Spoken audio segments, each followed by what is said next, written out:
서론이 너무 길면은 정말 중요한 내용을 나눌 시간이 없어지는데, 그래도 한 에피소드만 제가 소개하고 본론으로 들어가 보겠습니다. 제가 오래전에 박사과정을 시작했을 때 아마 턴페이퍼 처음 낸 것 중에 하나였을 거예요. 무슨 과목이었는지도 기억나지도 않고 어떤 내용인지 전혀 생각나지 않습니다. 근데 저희 지도 교수님이 독일 사람이었어요. 저는 미국 학교지만 독일 사람이 지도 교수였는데, 그래서 학생들이 조금 무서워했어요. 컬처가 좀 다르니까. 저야 미국 사람이든 독일 사람이든 다 이상한 사람처럼 느껴지긴 했지만은, 제가 페이퍼 중에 단어 하나를 썼나 봐요.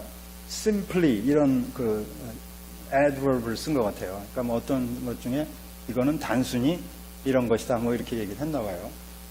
어쩌면 제가 한 내용 자체는 정말 단순한 내용이었을지 모르겠는데, 우리 선생님이 아마 부사가 좀 마음에 걸리셨나 봐요. 마지널 커멘트에 빨간색으로 simply라고 하는 단어에 밑줄을 긋고 마지널 커멘트에다가 Nothing is simple in biblical studies 그렇게 썼어요. 그러니까 네가 말한 내용 자체는 심플한 것일지 모르지만 성서학을 하는 자세는 이 성서학 분야에는 어떤 것도 단순한 것은 없다. 그런 자세로 공부를 하라 하는 가르침으로 제가 알아들었습니다. 그래서 substantive 커멘트가 뭐였었는지 하나도 기억이 안 나는데, 그 선생님의 그 짧은 센텐스 하나는 아직도 제가 기억을 하고 있습니다. 그래서 제가 뭐에 대해서 조금 단순하게 생각을 할 때마다 이러면 안 되는구나. 우리 옛날에 선생님이 내가 공부를 처음 시작할 때 그러지 말라고 하셨구나 하는 거를 지금도 늘 생각합니다. 그래서 어쩌면 제가 오늘 여기서 소개하려고 하는 내용들, 이런 내용들이 아주 간단한 슬로건에서부터 우리의 개혁 신학이 이렇게 빌드업이 된 것 같은데, 예를 들면 은혜만으로 혹은 믿음만으로 그런 슬로건이 있어요. 5개 슬로건 중에 하나, 2개.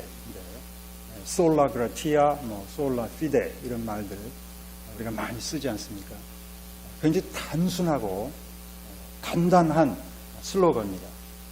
그래갖고 여기서 아주 간단하고 단순한 신학이 나올 수가 있어요. 그리고 우리 개혁교회 500년 역사에 아주 단순한 신학들이 거기서 나왔는데, 그런 신학들이 교회에 이렇게 건강한 도움을 주기보다는 피해를 많이 줬다고 하는 게 저희 개인적인 판단입니다. 그래가지고 거기도 옛날 우리 선생님이 저에게 했던 그 가르침을 제가 좀 적용을 해보려고 그래요. 그래서 솔라 그라티아에 대해서도 그렇게 간단하지는 않다. It's not that simple. 솔라 피데에 관해서도 믿음만으로에 대해서 그렇게 간단하지 않다. 그런 얘기를 제가 좀 하고 싶습니다. 그래서 여러분들이 오늘의 강의를 들으시고 또 오늘 저녁에 강의를 들으신 다음에 제가 하는 내용은 여러분들이 동의하지 않으셔도 되고, 저건 틀린 말이다 그렇게 판단을 하셔도 좋은데, 이 비즈니스가 이렇게 간단한 건 아니구나, 그런 이해만 여러분들이 하실 수 있다면, 그 점에 대해서 좀 동의하실 수 있다면, 저는 제가 이번에 온 소임을 다했다고 개인적으로 생각하려고 합니다. 갈라디아서를 제가 선택한 이유, 갈라디아서를 선택한 이유는 우리 종교개혁의 파운데이션을 이루었던 마틴 루터가 갈라디아서를 굉장히 사랑했습니다. 제 말이 아니고 자기 말이에요. 그래서 자기가 은유로 테이블톡이라는 책에서 나는 갈라디아서와 결혼했다 그렇게 말할 정도로 갈라디아서를 굉장히 좋아했어요. 그래서 그 루터의 개혁신학의 이 근간을 이루는 게 대부분이 갈라디아서에서 나왔습니다. 물론 나중에 이분이 진짜 결혼을 하기도 했지만은, 결혼하기 전까지는 정말 갈라디아서가 자기 애인처럼 그 말씀 하나하나가 너무 귀했다고, 아름다운 모습이죠. 성경학자로서 그렇게 책 하나를 사랑할 수 있다고 하는 게. 그런데 제가 또 개인적으로 생각을 해보면 이 바울이 한 10여 년 넘게 저술 활동을 했습니다. 뭐 그 전에도 했는지 모르지만은 우리에게 남아있는 거는 대체로 뭐 40년대 후반에서부터 60년대 초반 한 5년 정도 기간 동안에 데살로니가전서부터 시작해가지고 로마서, 빌립보서까지 한 뭐 몇 권의 책을 띄엄띄엄 이렇게 썼습니다. 바울 신학의 내용을 제대로 이해하려면 이걸 다 보아야 돼요. 바울이 뭐 갈라디아에서 한 군데에서만 구원 얘기를 한 게 아니기 때문에 특별히 이 갈라디아서와 로마서를 비교해 보면 저는 개인적으로 유사점보다는 차이점이 더 많다고 생각합니다. 뭐 판단을 어떻게 하느냐에 달렸겠지만은. 그런데 이제 루터의 성경 읽기는 너무 한 책에 집중하다 보니까 바울 신학에 있는 어떤 다른 엘리멘트를 좀 놓친 게 아닌가. 특별히 이 바울 신학이 갈라디아서에서 로마서로 넘어가면서 어떤 이 퀀텀 립이라고 말할 수 있을 정도로 큰 변화를 겪는데 그거는 루터의 관심에서 완전히 벗어나 있었지 않았겠는가. 그래서 저는 이제 클래스에서 바울 신학을 가르칠 때 구원관 하나를 얘기해도 이 데살로니가 전서에서부터 뭐 한 7, 8개의 책들을 다 봐야지 이 통전적으로 바울의 신학을 이해할 수 있다. 갈라디아서 하나에 집중을 하면 디펙티브한 신학이 나올 수밖에 없다. 저는 개인적으로 그렇게 생각합니다. 그래서 일단은 이 갈라디아서에 기초한 바울의 구원 신학 그거를 루터가 정리한 거를 이제 우리가 슬로건으로 이해를 하고 있어요. 그래서 그거를 거꾸로 이제 트레이스 백을 해갖고 그러면 다 우리가 컴프로마이즈를 해갖고 그럼 갈라디아서 하나만 보면서 바울 신학을 한번 끌어내보자. 그런데 바울 신학을 갈라디아서만 읽고 끌어냈을 때 그렇게 간단한 신학이 나올 수가 있는가? 어쩌면 루터가 얘기했던 것보다 갈라디아서에 나와 있는 바울의 구원관이 조금 더 복잡할 수도 있겠다. 우리가 알고 있는 이 솔라 피데, 믿음만으로라고 하는 말이 그렇게 간단하게 설명될 수 있는 문구는 아닐지 모르겠다. 그런 얘기를 제가 좀 오늘 하려고 합니다. 갈라디아서를 통해서 우리가 배울 수 있는 게 많습니다. 갈라디아서의 내용을 통해서 바울이 무슨 생각을 했는지 뭐 그걸 또 많이 배울 수가 있겠지만 갈라디아서를 조금 이렇게 거리를 두고 보면서 이 갈라디아서를 통해서 바울이 스트러글하는 모습을 보면서 신학을 하는 자세가 어떠해야 되는지 또 어떤 사람이 신학을 하는 것을 보고 내가 내 신학을 빌드업 할 때 어떻게 어프로치를 해야 되는지 그런 것도 우리가 함께 배울 수 있지 않겠는가. 갈라디아서는 신학 논문이 아닙니다. 지금 뭐 어디 조직신학자가 자기 연구실에서 책을 이렇게 구상해갖고 뭐 짧게는 뭐 3년에서 5년 동안 프로젝트를 하듯이 해갖고 책을 출판하는 그런 논문이 아닙니다. 옛날에 그렇게 논문 쓴 사람들이 있었습니다. 여러분 아시겠지만 뭐 아리스토텔레스 같은 사람이 30권 넘게 그런 방대한 논문을 썼습니다.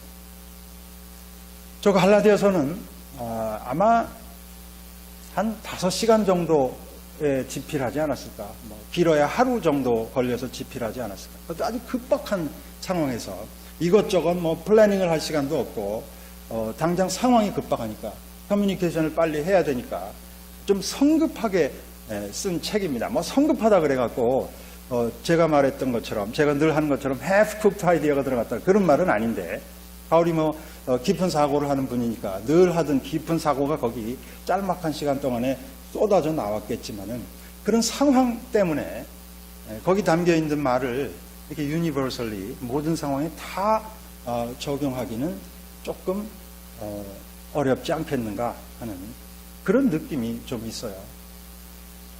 저 신학은 앞으로 변할 것입니다. 바울이 갈라디아서를 집필했던 그 50년대 초반에 그 사람이 가졌던 생각은 조금 변할 겁니다. 그 변한 그 신학이 후기 문서에 드러납니다. 로마서라든지 빌립보서. 그래서 제가 바울 서신을 통해서 드러나는 신학을 work in progress다. 이렇게 제가 정리를 해봤습니다. 지금 바울이 그런 생각을 하고 있는 거지. 바울이 저 생각을 죽을 때까지 꼭 갖고 간 것은 아니다. 변할 수 있고 또 실제로는 중요한 변화가 일어났다는 것. 또 하나 바울 서신을 읽으면서 우리가 늘 생각해야 하는 것은 바울 서신은 이 편지이기 때문에 커뮤니케이션의 한쪽만 우리가 듣고 있는 겁니다. 마치 누가 전화 통화하는 것을 옆에서 들으면 상대방이 이 사람한테 하는 얘기는 우리가 못 듣잖아요. 이 사람이 전화를 통해서 그저 하는 얘기만 듣는 거죠. 그러니까 커뮤니케이션의 half 정도만 우리가 파악할 수 있는 거예요. 이 상대방 쪽에서 무슨 얘기를 했는지 또 무슨 얘기를 했길래 바울이 저런 얘기를 하는지 그건 우리가 추측을 할 수 있을 따름이에요. 그런 circumstantial nature가 있습니다. 그래서 우리가 갈라디아서를 읽고 나서 뭐 방대한 자료를 뭐 secondary literature라든지 이런 걸 다 읽은 다음이라도 그 상황을 우리가 다 판단할 수가 없다. 이 갈라디아서를 통해서 바울이 정말 하고 싶어 했던 얘기가 뭔지 그걸 우리가 어렴풋이 짐작할 따름이지 그거를 완벽하게 재현하기는 어렵다 그런 거죠. 거기서 우리가 또 한 단계 나아가서 설령 이 책이 편지가 아니더라도 커뮤니케이션의 half만 우리가 읽는 게 아니라 전화의 다른 소리까지 다 들을 수 있다고 할지라도 해석은 늘 잠정적일 수밖에 없다. 왜냐하면 또 해석자가 처해 있는 여러 가지 공간이라든지 사회적인 환경이라든지 개인적인 삶이라든지 이런 게 다 해석에 영향을 주기 때문에 루터가 바울을 해석한 것도 바울의 입장에서만 해석할 수가 없어요. 루터가 처해 있던 그 당시의 교회적인 상황이라든지 본인의 살아온 환경이라든지 교육을 받았던 것이 이런 것들이 다 그 루터의 바울 해석에 영향을 준 거죠. 그래서 우리가 절대로 절대화시킬 수 없다고 하는 것이 갈라디아서를 읽는 저의 아마 시작하는 애티튜드라고 생각합니다.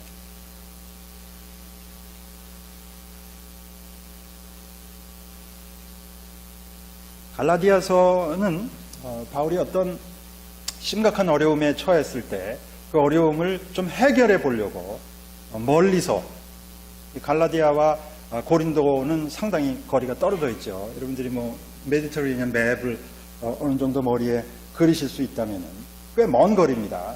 자기가 직접 찾아가서 이렇게 말로 그 상황을 처리할 상황이 아니기 때문에 편지를 쓴 겁니다.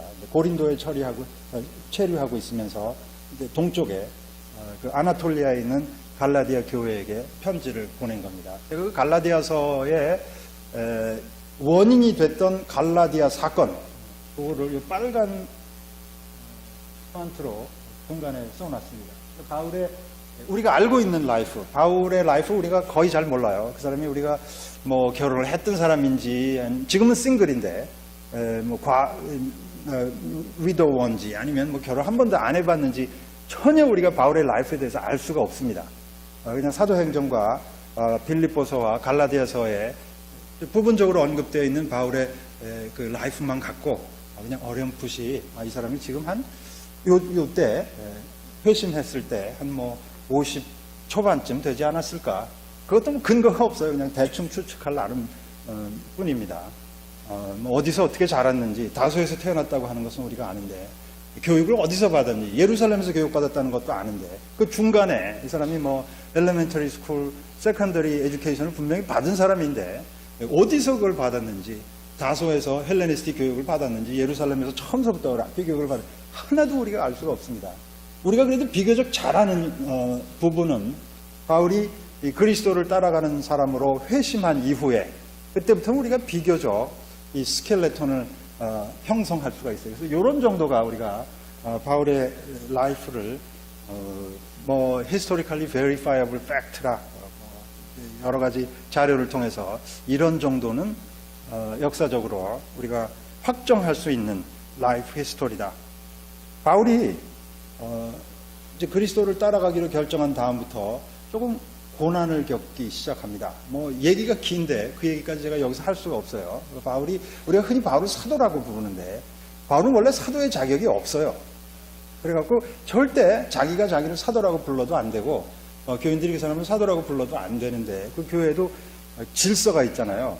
거기도 무슨 하이라키가 있고 또 뭐 이 프로세스가 있고 그럽니다. 사도가 되려면 우선 갈릴리에서 예수님의 그 공생의 사역을 직접 이렇게 목도한 사람이어야 된다. 그런 자격 기준이 있습니다. 사도행전 1장에 나오지 않아요? 바울은 평생에 예수님을 만난 적이 없어요. 자기 다메섹 도상에서 이 비전 속에서 예수님을 만났을 뿐이지 그 플래시 앤 블러드 진짜 예수님을 만나본 적이 없는 사람이거든요. 사도의 자격이 없어요. 근데 아마 이분이 이 다메섹 도상에서 이 회심의 체험을 할 때 그 환상 중에 예수님을 본 거예요. 예수님을 만난 거란 말이에요. 부활하신 예수님을 본 거란 말이에요. 그리고 아마 하나님의 음성을 통해서 너는 내 사도다.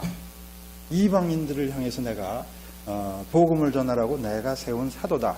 이 말씀을 하신 걸로 들은 거예요, 본인은. 하나님이 말씀하셨으니까 예루살렘 교회가 나를 인정하지 않아도 나는 하나님이 세운 사도다. 그런 뜻에서 편지를 쓸 때마다 자기를 사도라고 부릅니다. 근데 예루살렘 교회 입장에서 보면 아니 이 교회도 질서가 있는데 여기서도 우리가 투표해갖고 사도 세우고 자격 조건을 따지고 하는데 어디서 뭐 이상한 놈이 와갖고 어느 날 자기가 사도라고 다니니까 그거 예루살렘 교회에서 인정할 수가 없잖아요. 그때부터 이제 이 컨플릭트가 시작됩니다. 예루살렘 교회는 유태인들이 모인 공동체입니다. 나중에는 뭐 이방인들이 소수 조인을 했는지 모르지만 예루살렘 교회의 역사는 멸망할 때까지 그 교회는 오래가지 않았어요. 1세기 말쯤에 교회가 흔적도 없이 사라지고 마는데 2세기 초반 그때까지 유태인들의 공동체로 남아 있었습니다. 유태인들의 공동체는 성경을 믿잖아요. 그 당시엔 신약 성경이 없었고 구약 성경이 그냥 성경인데 그 성경에 보면 하나님의 백성이 되려면 할례를 받아야 된다. 출애굽기에 나와 있고 레위기에 있으니까 그걸 다 프랙티스 했습니다. 근데 어느 날 저쪽 동네에서 바울이라는 인간이 이방인들을 막 리크루트 해갖고 교회에 조인하게 하는데 할례도 안 받게 하고 하나님의 백성이 됐다고 선포하니까 이거 안 되잖아요. 성경을 거스르는 일이잖아요. 그때부터 바울이 계속 이제 예루살렘 교회와의 이 마찰이 생깁니다. 여러분들이 지금 사도행전 공부하고 계신다 그랬는데 지금 11장 하신다고 한 목사님한테 들었습니다. 거기 안디옥 교회 얘기가 나오잖아요. 이제 그 안디옥 교회에서 이게 이제 클래시가 처음 터지기 시작해갖고 그때부터 이 사건이 계속 이제 생기게 됩니다. 안디옥 사건 있죠? 그것 때문에 이제 예루살렘 사도회의가 생깁니다. 그게 이제 사도행전 15장에 나오는데 여러분들이 좀 이따 새벽 기도 때 다루시겠죠. 그것 때문에 이제 이 어느 정도 신학적으로는 뭐가 정리가 됐는 줄 알았어요. 바울이 전하는 복음과 예루살렘이 전하는 복음이 이게 서로 상충되지만 지금까지 싸웠지만 회의를 통해서 동의는 안 되지만 그냥 인정하기로 agree to disagree 뭐 그런 얘기 있잖아요. 그래서 두 복음이 인정됐는데 이제 안디옥 사건에서부터 이 권위를 가진 예루살렘 교회에서 바울의 복음을 좀 챌린지를 심하게 하기 시작합니다. 안디옥 사건이 좀 디자스터였어요. 그래서 이제 안디옥 사건이 지난 다음부터 바나바하고 바울이 스플릿을 하게 되는데 그게 뭐 사도행전에 보면은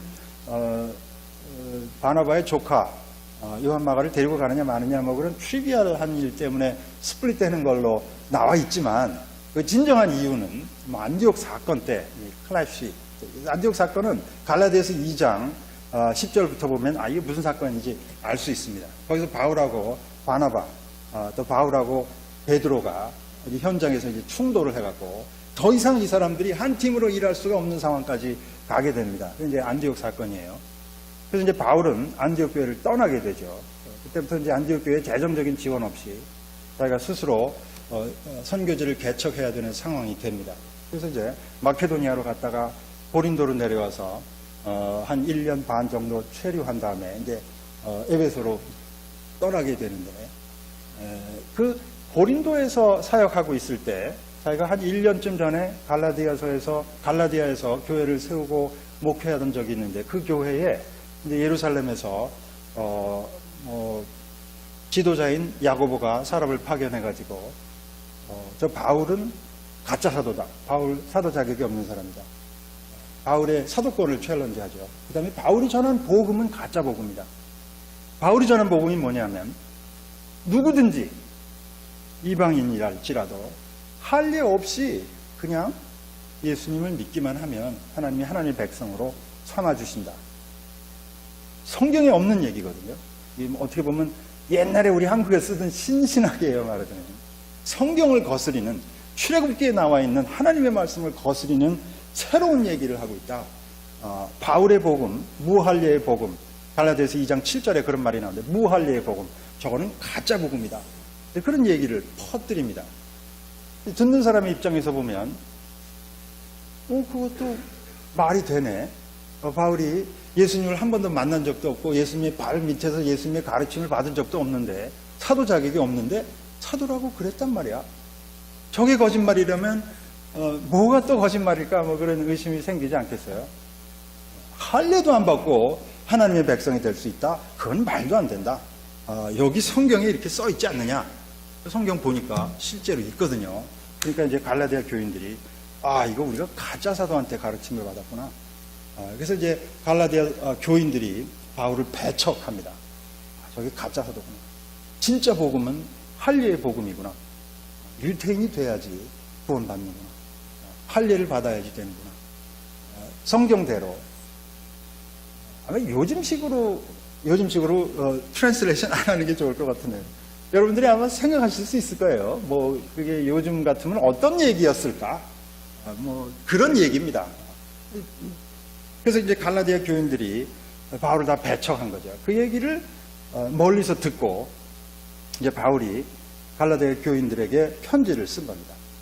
본인은 이제 자기가 처음 이렇게 목회했던 교회 교인들로부터 배척을 받으니까 목회자로서 좀 헐트가 되잖아요.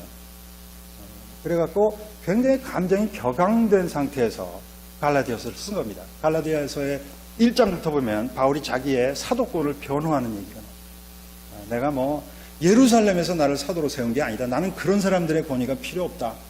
나는 하나님이 직접 나를 사도로 세우셨다. 그런 얘기를 하거든요. 근데 어떻게 보면 요즘식으로 보면 신학교도 안 다닌 사람이 하나님이 나를 불렀다 하고 어디 가서 막 설교하고 목사라고 행동하는 것 같고 크게 다르지 않거든요. 거기도 질서가 있고 규칙이 있는데 그리고 나서 이제 바울이 자기가 전했던 무할례의 복음을 변호해야 되는 거죠. 2장에 보면 그런 얘기가 나옵니다. 그래서 어떻게 보면 이 갈라디아서 2장 14절, 15절에 나와 있는 바울의 구원론의 핵심은 온 인류 전체에 해당되는 것이라기보다는 이방인들을 포커스를 두고 이방인들의 경우에 할례 받을 필요 없고 율법 조항을 다 지킬 필요 없고 그냥 예수를 믿으면 예수님의 가르침을 따르면 그분의 가르침대로 살면 하나님이 구원해 주신다. 그런 신학이 아니겠는가. 요거는 그렇게 새로운 얘기도 아닙니다. 한 200년 전에 신약학자들이 얘기하기 시작해서 지금은 아주 컴펠링 시어리라고 할까요? 누구나 다 동의하는 건 아닌데. 그래서 바울이 유태인들에게는 율법을 계속 지켜야 된다. 하나님의 백성이니까 하나님이 커버넌트를 통해서 그렇게 하셨으니까 이방인들에게는 율법 지킬 필요 없다. 그냥 예수님만 믿으면 된다. 그렇게 말한 것이 아닌가. 그런 하나의 하이포테시스가 있습니다. 저는 개인적으로 그게 굉장히 역사적인 상황에 잘 맞는 가설이라고 생각합니다. 그렇게 본다면 이제 로마서 9장부터 11장에 바울이 자기 형제 자매들을 생각하면서 예수를 믿지 않아요. 자기 형제 자매들. 대부분의 유태인들이 그 당시에 예수를 안 믿었습니다. 예수를 믿는 유태인들은 뭐 5%도 안 됐을 거예요. 그 당시에. 지금도 그렇지 않아요? 그 예수를 안 믿는 자기 형제 자매들을 생각하면서 바울이 너무 속이 상합니다. 갈라디아서를 쓸 때는 참 안 됐지만 저런 사람들 아마 구원 못 받을 것 같아요. 근데 로마서 11장, 9장부터 11장에 가면 조금 바울이 생각이 달라지거든요. 그래서 바울이 로마서 11장에서 이런 선언을 합니다. 모든 이스라엘 사람들은 다 구원을 받을 것이다. 그걸 뭐 어떻게 해석해야 될지 사람들마다 의견이 분분합니다. 뭐 여러분들의 판단에 맡기겠습니다. 모든 이스라엘은 구원을 얻을 것이다. I may add, no matter what. 그런 거 아닐까. 이런 내용은 뭐 디베이트가 좀 심한 내용이라서 그냥 제가 간단히 소개만 드립니다. 바울이 너무 격앙된 상태에서 갈라디아서를 썼기 때문에 나중에 아마 바울이 이런 말은 내가 안 썼으면 좋았을 텐데 그런 문구들이 조금 있을 것 같아요. 후회를 좀 했을 것 같은, 나라면 내가 저런 말을 썼다면, 그래서 이걸 퍼블릭 디스코스를 보냈다면 나중에 데피니틀리 후회했을 거라는 내용들이 좀 있어요. 제가 한두 개만 소개를 할게요. 제가 이 바울의 반격에 격앙된 감정, 거친 언어, 뭐 지나친 판단, 이렇게 지나친 판단부터 한번 볼까요? 1장 7절부터 8절에 보면 바울이 예루살렘에 있는 자기 동료 기독교인들, 제가 동료라는 말을 굳이 씁니다만 같이 그리스도를 믿는, 그리스도를 고백하는 동료 그리스도인들입니다. 근데 이 사람들은 조금 다른 복음을 믿고 있어요. 할례를 받아야 된다.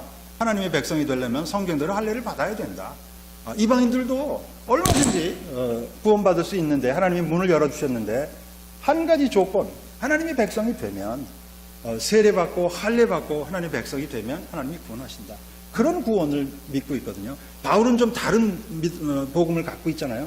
근데 바울이 그런 자기와는 조금 다른 복음을 갖고 있는 사람들을 저주하는 내용이 거기 나옵니다.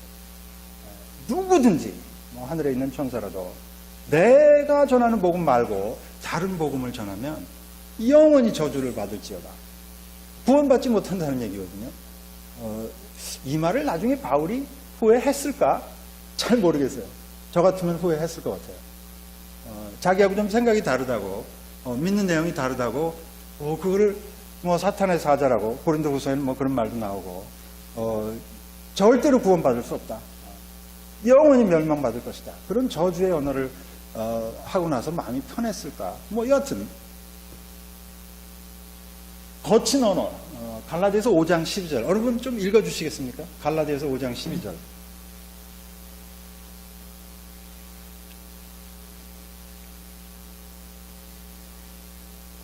한 분이 큰 소리로 좀 읽어주세요.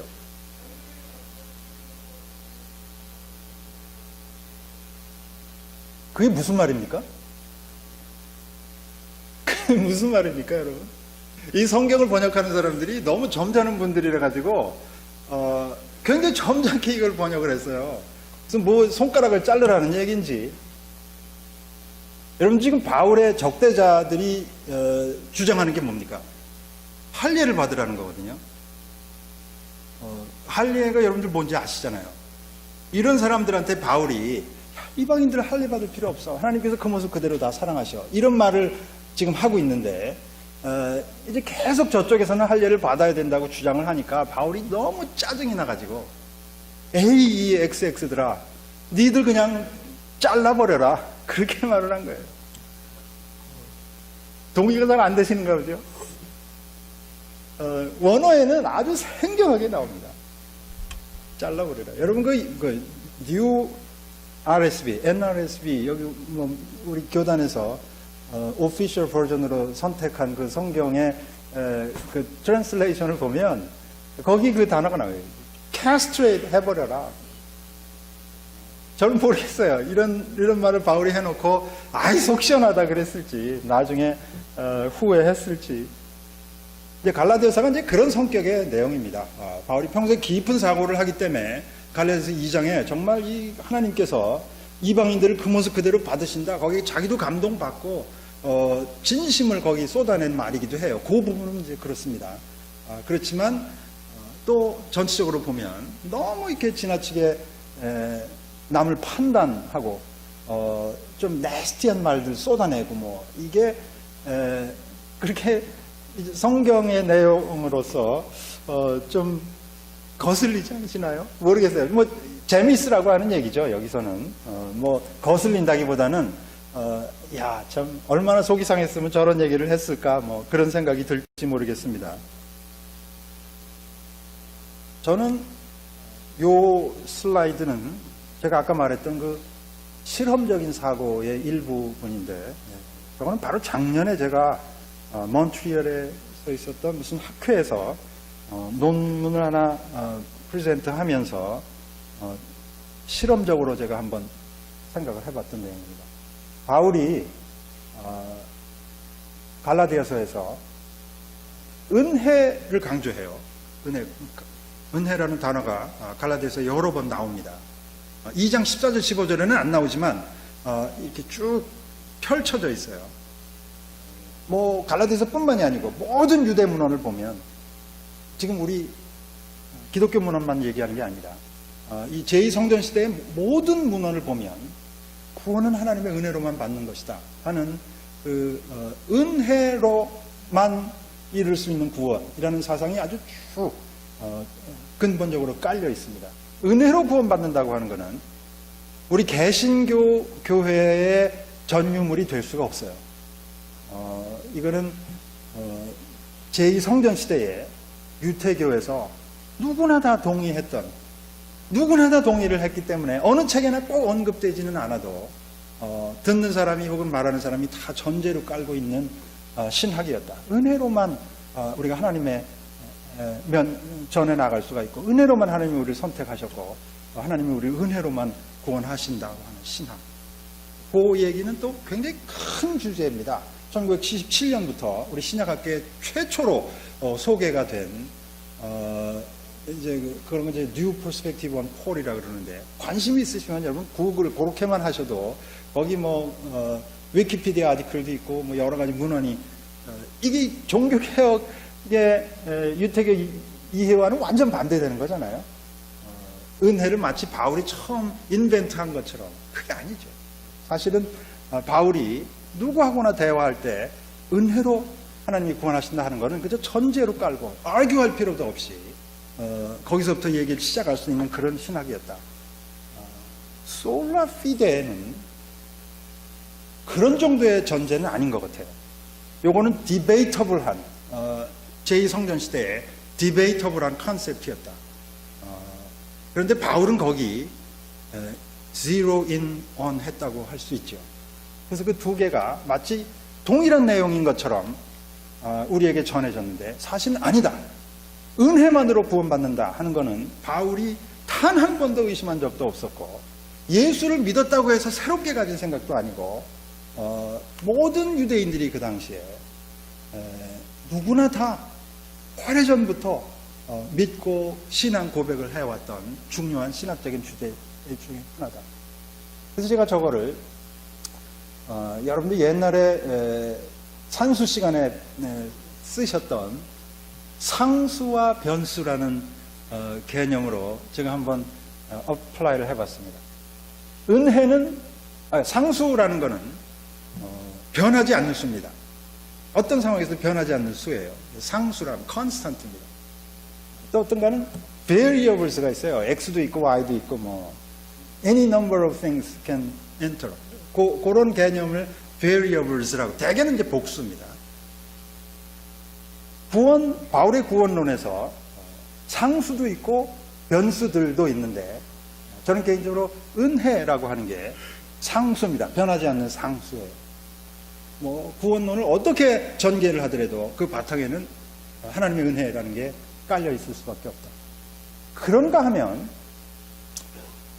믿음이라고 하는 거는 제가 조금 아까 제2성전 시대에 디베이터블하다, 그것만 갖고 구원받을 수가 있겠는가, 디베이터블한 이슈다 그랬는데, 어쩌면 바울에게 있어서도 저게 조금 간단하지 않은, 믿음으로 구원받는 게 맞기는 맞는데 그 믿음이 도대체 how do you define faith 혹은 뭐 faithfulness, 그 단어 자체가 애매한 단어입니다. 그 단어 자체가 의미의 영역이 넓은 단어입니다. 그 그리스어의 피스티스라고 하는 명사인데, 그 명사 우리말에도 다른 말로 번역이 되지 못하는 단어들이 있습니다. 예를 들면 뭐 한이라든지 그런 한국말을 여러분들 어떻게 영어로 번역하겠어요? 굉장히 힘들거든요. 뭐 긴 설명을 해도 이게 잘 전달이 안 되는 그런 말들을 이 의미의 영역이 넓은 말이라 뭐 그렇게 볼 수 있겠는데, 그리스어의 피스티스라고 하는 단어, 우리가 개역성경에 믿음이라고 번역한 단어가 그런 정도로 의미의 영역이 넓은 단어이고, 그 여러 가지 다른 의미가 유태 문헌 속에 골고루 사용이 됐던 그런 단어입니다. 그래서 바울이 피스티스를 통해서 구원받는다 그랬을 때 저게 예수를 그냥 믿는다. 마음으로 혹은 뭐 머리로 입술로 그냥 믿는다. 그런 것도 포함이 될 수 있어요. 그렇지만 그것이 다가 아닌 그밖에 다른 굉장히 다른 그렇지만 equally important 그냥 똑같이 중요한 다른 의미도 포함할 수 있는 그런 단어다. 그래서 그걸 저는 variables에 포함을 시켜봅니다.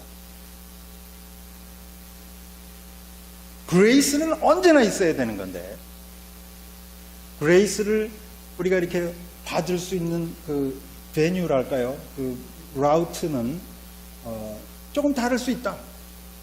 좀 아까 제가 유태인들에게 율법을 통한 구원 뭐 그런 얘기가 신약학계에 있다고 나왔는데 그것도 하나의 variable일 수 있어요. 율법을 잘 지키면서 유태인들은 우리는 유태인들이 아니니까 뭐 none of our business지만 유태인들은 율법을 받았으니까 신실하신 하나님이 그 처음 약속을 버리시는 분이 아니니까 거기 충실하면 그걸로 하나님이 은혜를 주신다면 우리가 뭐 그걸 갖고 뭐 아니야 니들 그렇게 하면 안 돼 그렇게 얘기할 계제가 아니지 않겠는가. 그러면 이 피데도 조심스럽게 큰 그림에서 보면 이것도 variables가 아니겠는가. 진짜 중요한 common denominator는 은혜이고 우리가 뭐 이렇게 저렇게 생각을 해서 이 구원론에 이르렀던 기본적으로 우리는 하나님 앞에 은혜로만 구원을 받는다. 거기 동의하면 다른 거는 variable이 될 수 있지 않겠는가. 여기까지 생각이 미치면 이 넓은 지평의 신학을 우리가 좀 만들어 갈 수 있지 않겠는가. 말을 바꾸면 저 솔라 피데에 제한된 내용에 너무 집중하다 보면 구원을 이루시는 하나님의 그 절대적인 자유를 제한할 수도 있는데 우리가 하나님이 절대적인 자유가 있으시구나. 하나님 뜻대로 은혜를 베푸신다는데 내가 무슨 말을 할 수가 있겠는가. 뭐 그런 어떤 하나님 앞에서의 겸손함 이런 게 포함된 넓은 신학적인 지평을 우리가 좀 볼 수 있지 않겠는가. 그런 것이 저의 요 프로젝트, 몬트리올 논문 프로젝트의 이건 내용은 사실 되게 복잡합니다. 근데 제가 여기 그저 간단히 소개를 해보았습니다. 비유대인에게도 구원이 임한다. 이건 좀 아까 얘기했던 것처럼 비성서적인 성경에서 어긋나는 전통에서 어긋나는 신학인데 바울이 어떻게 저런 생각을 할 수 있었을까? 어쩌면 바울이 하나님의 절대적인 자유를 그 지평을 보았기 때문에 저 피데라는 거를 베리어블로 이해할 수 있지 않았겠는가. 유태인으로서는 참 하기 힘든 얘기인데 저게 이 넓은 하나님의 지평을 본 사람이기 때문에 저게 가능하지 않았겠는가. 저는 그런 생각을 해봤어요. 그래서 갈라디아서를 통해서 우리가 정말 배울 수 있는 것이 있다면 갈라디아서 2장 15절의 그 내용이 아니라 여러 가지로 해석될 수 있는 그 내용 자체라기보다는 그런 신학하는 자세, 바울이 신학하는 자세, 이 솔라 피데라는 것을 베리어블로 놓을 수 있을, 그러려면 그 하나님의 절대적인 자유를 볼 수밖에 없는데 그런 생각을 하다 보니까 갈라디아서의 아주 중요한 부분, strategic place에 두 가지 단어가 등장합니다. 알레세이아와 엘유세리아라는 그리스어인데요. 진리와 자유. 진리를 보면, 진리를 다 알 수는 없지만 진리의 맛을 보면, 진리의 이렇게 글림프스를 보면 자유함을 얻는다. 플라톤의 얘기입니다. 바울이 저는 어렸을 때 플라톤을 읽었다고 거의 90% 이상 가능성이 있다고 저는 개인적으로 생각하는데 그 플라톤의 얘기가 굉장히 파퓰러 했어요. 그래서 요한복음에도 나오잖아요. 진리를 알지니 진리가 너희를 자유케 하리라. 연세대학교 마토 있잖아요. 바울의 신학에도 그게 있어요. 갈라디아서에도 그 두 단어가 아주 스트래티직 플레이스에 이렇게 딱 들어가 있습니다. 그리고 그게 연결되어 있어요. 저는 이게 참 예사롭지 않다. 바울의 이렇게 unarticulated thought 중에 실제로 글로 쓰지 않은 그 내용 중에 하나님을 성경에 묶어두어서는 안 된다. 하나님을 레위기와 엑소더스에 묶어두면 안 된다. 거기는 할례를 꼭 받아야 된다고 나오지만 이제는 하나님이 새로운 구원 역사를 이루시는데 새로운 은혜의 차원이 지금 우리에게 보이는데 하나님의 자유를 제한해서는 안 된다. 그런 뜻에서 이 진리와 자유를 묶어놓은 게 아닌가. 진리를 알면 내가 자유롭지만 내가 넓은 지평을 보니까 내가 자유롭지만 그것은 또 다른 말로 하면 하나님의 절대적인 자유를 내가 겸손하게 인정한다는 것이 아닌가. 저는 그게 갈라디아서의 아주 패시네이팅한 측면이라고 봅니다. 갈라디아서에 뭐 굉장히 이렇게 막 남을 비판하고 뭐 너는 저주를 받는다, 뭐 잘라버려라 이런 얘기 나오지만은 그런 여러 가지 잡다한 언어 속에 이런 바울의 넓은 그 지평이 보이지 않는가. 저는 이제 그것 때문에 저도 루터만큼은 아니지만 갈라디아서가 굉장히 재미있는 책이라고 생각됩니다. 이제 이게 본론인데요. 뭐 본론은 길게 하지 않아도 되겠어요. 이제 믿음이라고 제가 아까 얘기했던 그 피스티스라고 하는 그리스의 단어, 제가 한이라고 하는 한국말처럼 번역하기 힘든 말이기 때문에 저 말을 번역하지 않겠습니다. 저 말은 믿음이라고 쉽게 번역하기를 거부하겠다 그런 말이죠. 피스티스를 그냥 내버려 두겠습니다. 그래서 요게 이제 그리스어고 요거를 이제 그거를 음력한 겁니다. 피스티스. 여러분 구글 피스티스 찾으면 많은 문서가 나올 정도로 저게 트랜슬레이트 되지 않고 그냥 음력한 상태로 통용되는 단어입니다. 피스티스라고 하는 단어, 음력이 넓다 그랬습니다. 시멘틱 레인지가 굉장히 넓은 단어입니다. 그래서 제가 그거를 ambiguity, 모호성 혹은 다의성이 더 좋겠죠. 모호하다는 말은 잘 이해가 안 된다는 얘기인데 그거보다는 의미의 중복성, 같은 단어지만 다른 뜻이 많이 포함되어 있는 그런 단어다. 요 라틴어의 말은 옛날에 안셀름이라고 하는 교부가 정리해 놓은 단어입니다. 제가 사는 동네가 산 안셀모예요. 안셀름을 이름을 따서 배우고 하여튼 그분이 저 두 단어를, 두 프레이즈를 통해서 소위 말하는 그 피스티스의 의미를 두 가지로 나누어 봤습니다. 하나는 신학의 내용입니다. 피데스코아 프레디토르, 믿어지는 내용.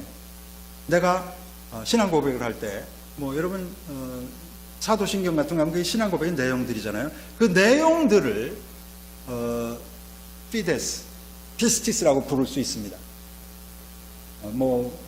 예수 그리스도가 하나님의 유일한 독생자이시다, 부활하셨다, 내가 부활할 걸 믿는다, 이런 나의 믿음의 내용들, 그거를 피스티스라고 부를 수 있습니다. 그 의미가 포함이 되어 있어요. 그런가 하면 내가 그 내용을 받아들이는 그 모드가 있잖아요. 사고의 형태, 그거 자체를 믿음이라고 볼 수 있어요. 내용은 다 다룰 수 있어요. 우리 기독교 역사 속에 예수는 하나님일 뿐이지 사람이 아니었다 이렇게 믿는 사람도 있었고, 예수는 오직 사람이었지 하나님은 아니었다 이렇게 믿는 사람도 있었고, 동시에 하나님이었고 사람이 여러 가지 다양한 신학의 내용들이 있어요. 그러나 그 내용을 다 차치하고라도 뭔가 믿고자 하는 마음이 있었잖아요. 하나님이 주신 마음이었겠죠. 그래서 도저히 믿어지지 않는 내용이 내가 받아들여진다고 하는 그 사고의 모드 자체를 피스티스라고 부를 수 있다는 거죠. 그 두 개가 그 의미에 포함이 되어 있다는 거예요. 안셀름이 하지 않은 또 다른 의미가 있는데, 이 델리타스라고 하는 라틴어의 명사입니다. 신실함, faithfulness 혹은 reliability라는 의미도 가능합니다. 아브라함이 피스티스를 통해서 구원을 받았다. 구약 성서를 히브리어에서 그리스어로 번역한 셉투아진트라는 책에 그 피스티스라는 단어가 동사형으로 나옵니다. 아브라함이 피스티스를 통해서 구원을 받았다. 그때 그게 무슨 내용이겠는가? 그거를 루터의 시각으로 본다면 아브라함이 어떤 신앙의 내용을 붙들고 거기 신앙 고백을 했기 때문에 구원을 받았다. 그렇게 해석할 수도 있어요. 의미에 그게 들어가 있습니다. 그렇지 않고 또 다른 해석의 가능성은, 아브라함이 뭘 믿었는지는 잘 모르지만 whatever he believed in, 그가 가졌던 그 하나님에 대한 절대적인 신뢰, 그걸로 하나님이 구원하셨다. 신앙의 내용은 틀릴 수도 있고 맞을 수도 있지만 하나님을 절대적으로 신뢰하는 그 사고의 모드 때문에 하나님이 그것도 가능해요. 두 가지가 가능하죠. 또 하나의 가능성은 아브라함이 신실하게 한평생 하나님을 경외하면서 사람을 사랑하면서 살았기 때문에, 그런 그의 삶 때문에, faithful한 life 때문에 하나님이 구원하셨다. 그것도 semantically possible 하다는 얘기죠. 그런 여러 가지 의미들이 이 피스티스라고 하는 단어 속에 포함이 되어 있다는 거예요. 그러니까 우리가 바울이 갈라디아서 2장 15절에 했던 믿음만으로, 그거를 한국말로 쉽게 번역하려고 그러지 말고 좀 입에 익숙한 말은 아니지만 피스티스라고 하는 바울이 사용했던 말 그대로 내버려 두고, 저게 그렇게 간단한 말은 아니구나, 그렇게까지 여러분 생각하실 수 있다면 여러분들의 사고가 굉장히 플렉서블하게 됩니다. 그때부터. 그게 이제 첫 번째 모호성입니다. 다의성. 두 번째 다의성. 조금 더 어렵고 조금 더 중요한 ambiguity인데요. 그리스어에 보면 피스티스 예수 그리스도라는 바울의 문구인데, 그걸 영어가 아무래도 인도 유로피언 랭귀지니까 그리스어와 조금 더 가까워요, 한국말보다. 그래서 그걸 그대로 번역하면 Pistis of Jesus Christ입니다. 제가 또 번역을 안 했어요. Pistis를 faith 혹은 faithfulness 그렇게 할 수 있지만 하지 않고 내버려 둡니다. 그냥 Pistis of Jesus Christ라고 번역할 수 있어요. 그게 직역입니다. 그랬을 경우에 그 Pistis와 Jesus Christ의 문법적인 관계가 목적격적인 속격일 수가 있고, objective genitive, 그 다음에 주격적인 속격일 수 있어요. subjective genitive. 이 영어에 genitive라는 케이스가 없기 때문에 쉽게 이해가 잘 안 되지만, of라고 하는 게 이제 뭐 라틴어나 그리스어나 이런 데서 속격, genitive라고 부릅니다. 관계가 어떻게 되냐면, Pistis of Jesus Christ라고 그랬을 때, Jesus Christ가 내 믿음의 목적이면, 대상이면, 내가 예수 그리스도를 나의 구세주로 고백하는 그 믿음으로 우리가 구원받는다. 그런 possibility one, 그런 의미가 가능해요. 두 번째 의미, subjective genitive. 저게 일반적입니다. 더 일반적이에요. Pistis of Jesus Christ라고 그랬을 때, 그래서 평범한 ordinary audience들은 아마 60, 70%, 80%는 저런 뜻으로 이해를 합니다. 왜냐하면 이 genitive의 아주 대표적인 그 문법적인 성격이 subjective genitive이기 때문에 그래요. 만약에 저걸 subjective genitive로 해석을 하면 Pistis of Jesus Christ는 예수 그리스도가 주체로서 가지고 있었던 Pistis, 그것 때문에 하나님이 우리를 구원하신다. 그러면 그걸 어떻게 정의하겠어요? 그것 자체도 또 굉장히 의미의 영역이 넓지 않겠어요? 예수님이 예를 들어서 하나님에 대해서 어떤 구체적인 신앙 고백을 하셨다. 근데 그게 하나님이 보시기에 마음에 드셨다. 그러면 그 예수님이 가졌던 믿음 때문에 하나님이 우리를 구원하신다. 그렇게 볼 수 있어요.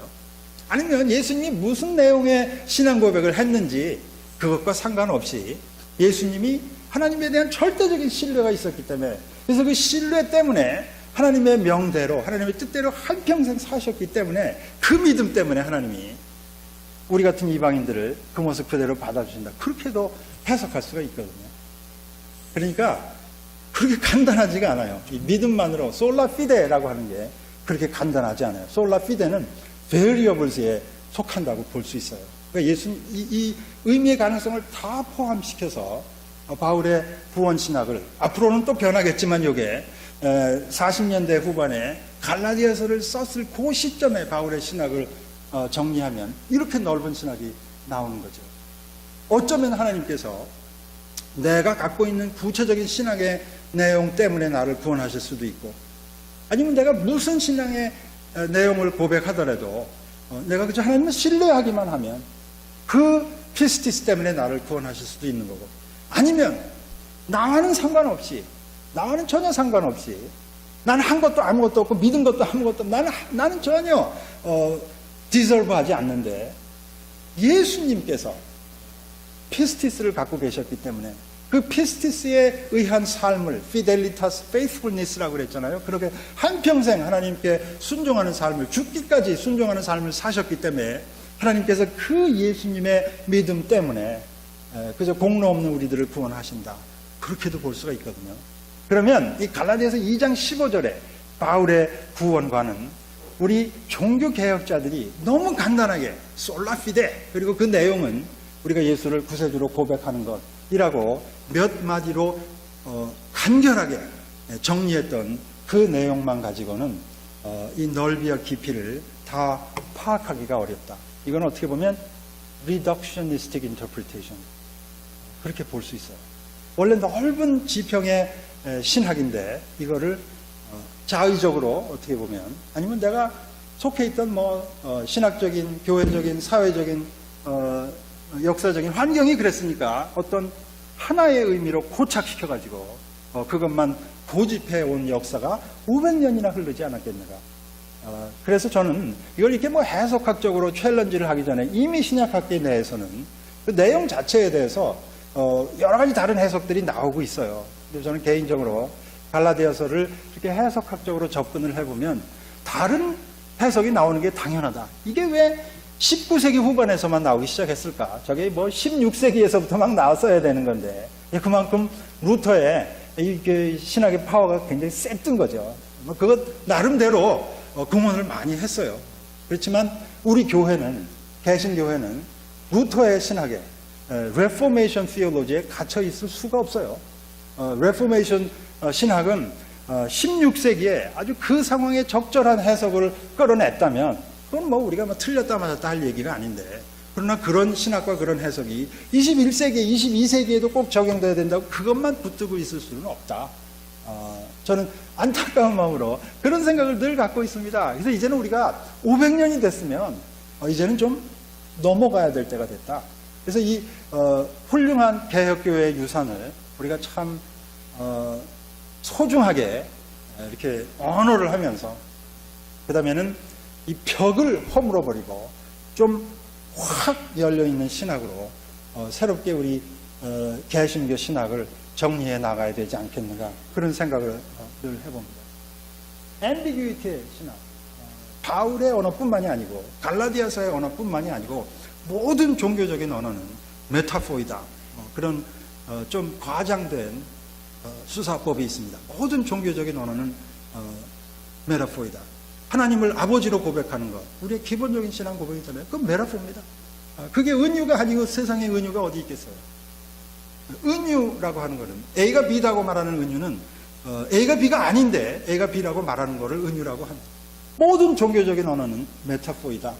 이런 관점에서 신학을 하다 보면 이게 신학의 언어라고 하는 게, 성경의 언어라고 하는 게 하는 의미를 포함하고 있는 것이구나. 팔리베일런스, 폴리셈이라고 언어학자들이 얘기를 해요. 텍스트의 의미는 고정될 수 없다. 늘 새로운 해석이 나올 수밖에 없다.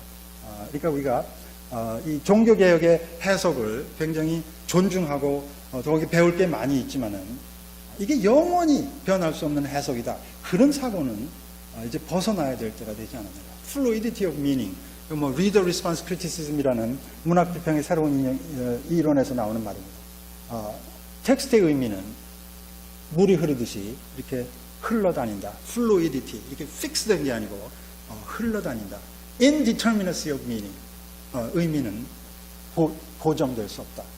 저 말을 우리가 조금 네거티브한 표현을 하면 화석화되기를 거부하는 바울의 갈라디아서 신학이다. 제가 그렇게 정리를 해봤습니다. 바울 자신이 끄트머리에 피스티스에 대해서 주석을 해놨어요. 우리가 성경 주석이라는 게 이게 무슨 의미다. 바울 자신이 자기가 사용했던 피스티스가 굉장히 중요한 단어니까 이게 의미가 굉장히 영역이 넓다는 걸 아니까 이 독자들한테 좀 도움을 주기 위해서 본인이 코멘터리를 달아놨습니다. 5장 6절입니다. 거기 보면 피스티스 디 아가페스 에네르고메네스라는 그리스어의 표현이 나옵니다. 피스티스 디 아가페스 에네르고메네. 빨간 걸로 제가 표시를 해놓은 게 우리 개혁교회에서 이분법으로 늘 사용하는 믿음이냐 행위냐, 우리 계속 이거 갖고 얘기하잖아요. 행위는 아니다, 믿음만으로, 이런 내용이 개혁교회의 슬로건이었어요. 근데 그런 이분법을 미리 바울이 염려해서 그렇게 이분법으로 나누지 말라고 하는 그런 심정으로 갈라디아서 5장 6절을 쓴 것 같아요. 내가 말하는 피스티스는 뭐냐 하면, 바울이 지금 이렇게 말하고 있어요. 내가 말하는 피스티스는 뭐냐 하면, 이 피스티스와 행위, 에르곤이라고 하는 말이 이렇게 한꺼번에 아우러져 있는, 인티그레이션이 되어 있는 그런 피스티스를 말한다. 그래서 여기 피스티스와 에르그라는 그 어원이 동사 속에 함께 들어가 있습니다. 피스티스. 그래서 바울이 말하는 피스티스는 우리가 흔히 얘기하는 믿음과 행위가 한꺼번에 녹아 들어가 있는 그런 종류의 피스티스를 바울이 얘기했다. 이건 뭐 나의 주석이 아니고 바울 자신의 주석입니다. 그래서 바울의 신학에는 뭐 한평생 개판으로 살다가 죽기 직전에 나 예수 믿는다, 이런 내용의 신학이, 그런 걸 값싼 은혜라고 우리가 부르잖아요. 바울의 신학 속에 그런 게 없어요. 바울의 신학 속에는 피스티스 속에 한평생 올곧게 하나님의 뜻을 늘 생각하고 그 하나님의 뜻을 순종하면서 사는 삶 자체, 그걸 어떻게 디아가페스, 아가페를 통해서, 사랑을 통해서 살아내는 그런 삶이 피스티스다. 그런 삶을 사는 사람이 구원을 받는다. 그렇게 간단하지 않죠. 제 강의 여기서 마치겠습니다.